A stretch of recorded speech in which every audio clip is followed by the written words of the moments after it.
High praise the lord. నా పేరు Anand. Welcome to the scripture together YouTube channel. ఈరోజు మనము కొలస్సీలకు రాసిన పత్రిక 3వ అధ్యాయాన్ని కలిసి చదువుకుందాము. మీ దగ్గర బైబిల్స్ ఉన్నట్లయితే దయచేసి వాటిని తెచ్చావండి. ఒకవేళ లేనట్లయితే స్క్రీన్ మీద వాక్యం వస్తుంది, దాన్ని చూసి అయినా చదవవలసిందిగా కోరుచున్నాను. మీరు క్రీస్తుతో కూడా లేపబడిన వారైతే పైనున్న వాటినే వెదకుడి. అక్కడ క్రీస్తు దేవుని కుడిపార్శ్వమున కూర్చుండి ఉన్నాడు.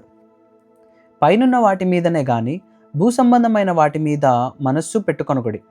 ఎలయనగా మీరు మృతి పొందితిరి, మీ జీవము క్రీస్తుతో కూడా దేవుని యందు దాచబడి ఉన్నది. మనకు జీవమై ఉన్న క్రీస్తు ప్రత్యక్షమైనప్పుడు మీరును ఆయనతో కూడా మహిమయందు ప్రత్యక్షపరచబడుదురు. కావున భూమి మీదనున్న మీ అవయవములను అనగా జారత్వమును, అపవిత్రతను, కామాతురతను, దురాశను, విగ్రహారాధన అయిన ధనాపేక్షను చంపివేయుడి. వాటి వలన దేవుని ఉగ్రత అవిధేయుల మీదకి వచ్చును. పూర్వము వారి మధ్య జీవించినప్పుడు మీరును వాటిని అనుసరించి నడుచుకొంటిరి. ఇప్పుడైతే మీరు కోపము, ఆగ్రహము, దుష్టత్వము, దూషణ, మీ నోట బూతులు అను వీటన్నిటినీ విసర్జించుడి. ఒకనితో ఒకడు అబద్ధమాడకుడి.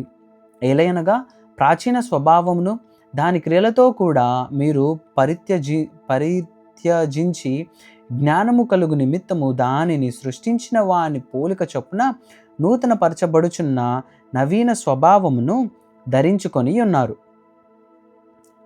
ఇట్టి వారిలో గ్రీసు దేశస్థుడని యూదుడని భేదం లేదు, సున్నతి పొందుటయని సున్నత పొందకపోవుటయని భేదము లేదు, పరదేశీ అని సిథియనుడని దాసుడని స్వతంత్రుడనని లేదు, గాని క్రీస్తే సర్వమును అందరిలో ఉన్నవాడినై ఉన్నాడు.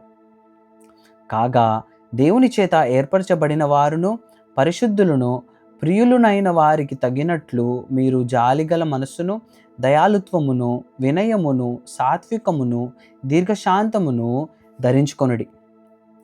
ఎవడైనను తనకు హాని చేసనని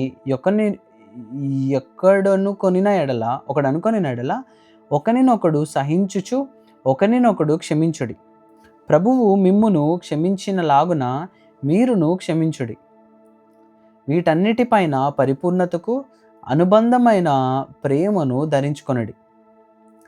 క్రీస్తు అనుగ్రహించు సమాధానము మీ హృదయములలో ఏలుచుండనీయుడి. ఇందుకొరకే మీరొక్క శరీరంగా పిలువబడితిరి మరియు కృతజ్ఞులై ఉండిరి.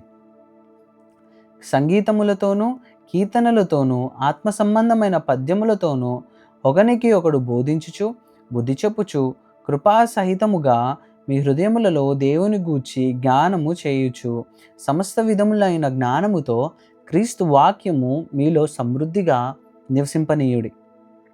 మరియు మాట చేత గాని క్రియ చేత గాని మీరేమి చేసినను ప్రభువైన యేసు ద్వారా తండ్రి అయిన దేవునికి కృతజ్ఞతాస్తుతులు చెల్లించుచు సమస్తమును ఆయన పేరట చేయుడి. భార్యలారా, మీ భర్తలకు విధేయులై ఉండుడి. ఇది ప్రభువును బట్టి యుక్తమై ఉన్నది. భర్తలారా, మీ భార్యలను ప్రేమించుడి, వారిని నిష్ఠూర పెట్టకుడి. పిల్లలారా, అన్ని విషయములలో మీ తల్లిదండ్రుల మాట వినుడి.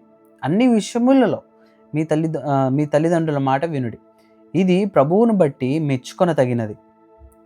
తండ్రులారా, మీ పిల్లల మనస్సు కృంగకుండునట్లు వారికి కోపము పుట్టింపకుడి. దాసులారా, మనుషులను సంతోషపెట్టువారైనట్టు కంటికి కనబడవలెనని కాక ప్రభువునకు భయపడుచు శుద్ధాంతకరణ గలవారై శరీరమును బట్టి మీ యజమానులైన వారికి అన్ని విషయములలో విధేయులై ఉండుడి. ప్రభువు వలన స్వాస్థ్యమును ప్రతిఫలమును పొందుదమని ఎరుగుదురు గనుక మీరేమి చేసినను అది మనుష్యుల నిమిత్తము కాక ప్రభువు నిమిత్తమని మనస్ఫూర్తిగా చేయుడి. మీరు ప్రభువైన క్రీస్తునకు దాసులై ఉన్నారు.